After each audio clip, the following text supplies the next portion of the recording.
contrario, Macedonio hizo grupo con otro adelantado y también independiente, como era Cérvulo Gutiérrez, y juntos fueron el puente que vinculó la pintura peruana con el arte internacional de esos días, que giraba ya definidamente hacia el modernismo y a la abstracción. Él no creía en la autarquía artística, ¿no? Él pensaba que en ese sentido fue un pionero porque fue muy cosmopolita y globalizado ya en la década del 20. Él se nutrió de muchos de sus maestros franceses y alemanes y trató de globalizar la pintura peruana.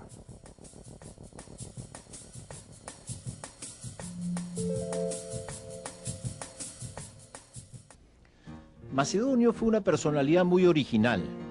Era un hombre muy risueño, su alma era espontánea y sincera. Estaba completamente alejado de los convencionalismos y los estereotipos. Macedonio era un poeta de la vida, de la existencia, y muy intuitivo, un hombre que más que racional en el sentido de enfrentarse al mundo y a las cosas de manera sistemática y organizando la existencia, él era más bien un espontáneo de la existencia, ¿no? Vivía el día a día de una forma intensa, a su manera, ¿no? Sus conversaciones también eran llenas de gracia y de anécdotas curiosas, y era muy cariñoso, ¿no? Era un hombre muy cariñoso, muy querendón.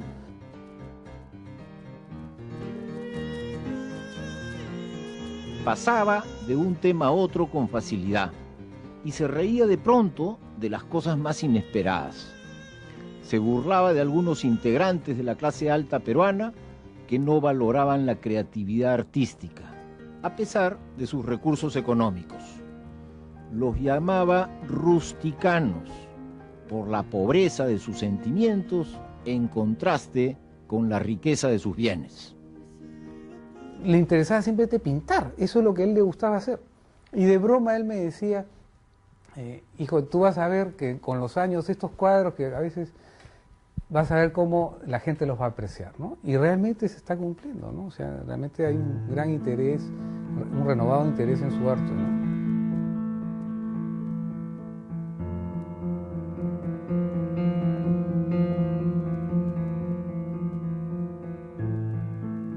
Macedonio era un espíritu poético, un espíritu lírico, diríamos, ¿no? Un intimista.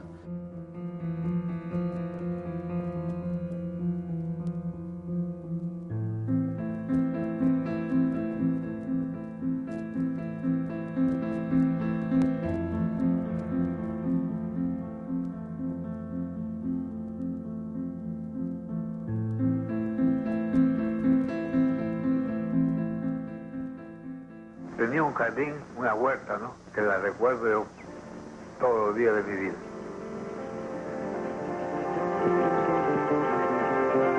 Era mi mundo ahí. Habían 3 árboles, un pomaroso, un higo blanco y un naranjo agrio. 3 árboles.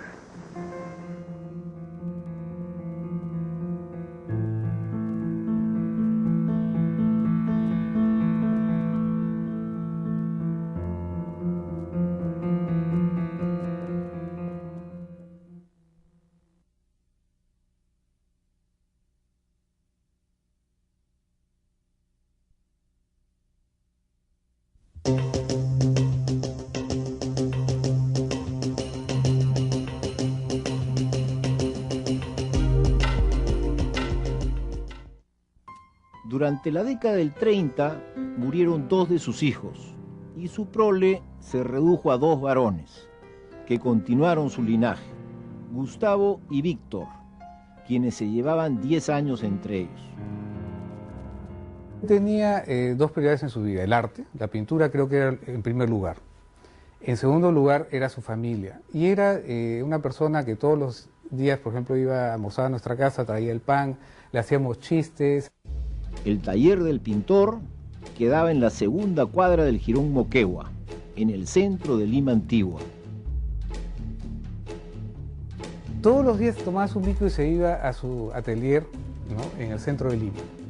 Allí pintó todos los días hasta su fallecimiento, porque era un apasionado, un hombre visual que veía con profundidad y cuyas manos tenían el poder de plasmar imágenes en el lienzo.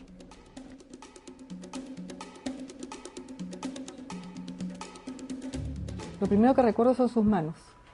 Sus manos eran impresionantes, o sea, unas manos filudas, sarmentosas, unas manos que podían plasmar lo que quisiera realmente.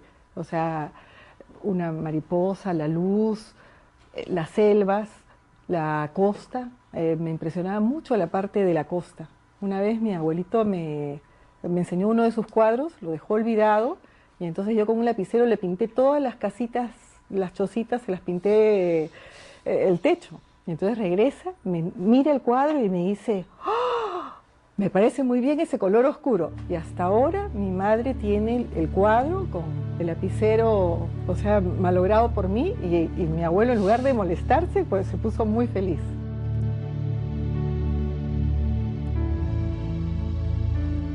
Era un hombre muy agradable. Iba a almorzar todos los días a mi casa. Y hacía estropicio y medio. Por ejemplo, porque llegaba y le servía sopa, era lo que a él le gustaba, como los franceses de la Bon Soup. Le servía su plato de sopa, pero echaba huevo crudo, la mazamorra morada adentro, lo revolvía y mi hija menor no podía soportar ver eso, porque comía todo ese menjunje de cosas. ¿Y por qué le gustaba así? Porque decía que el orden de los factores no altera el producto, que todo iba al estómago y todo era muy bien.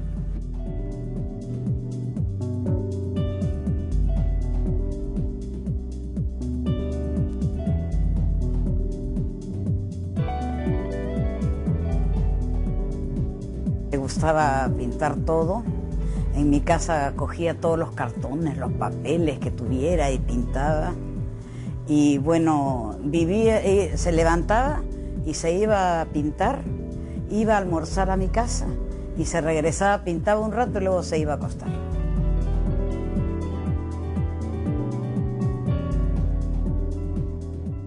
El abuelo tenía por costumbre almorzar con nosotros. Sobre todo ya cuando estaba mayor, él llegaba con esa bolsa de pan caliente de una panadería cercana a la casa.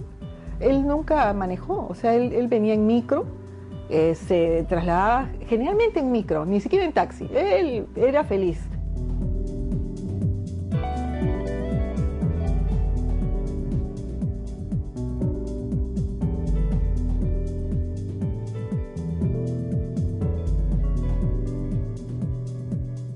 Cogía el ómnibus y la cogía a la volada de una manera tan arriesgada que daba miedo, pero no se le podía controlar.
Retornó 2 veces a su Trujillo natal para sendas exposiciones que fueron muy exitosas. Su exposición en el Club Libertad en los años 60 fue tan celebrada que esa misma noche interpretó al piano un conjunto de piezas clásicas que dominaba muy bien. Porque esa fue otra característica de Macedonio. Era pianista y tenía un oído muy fino. Por ello, su obra tiene musicalidad. No solamente se beneficia de una visión profunda, sino que también incorpora un poder rítmico. Tocaba el piano y nos juntaba a los nietos y era muy agradable.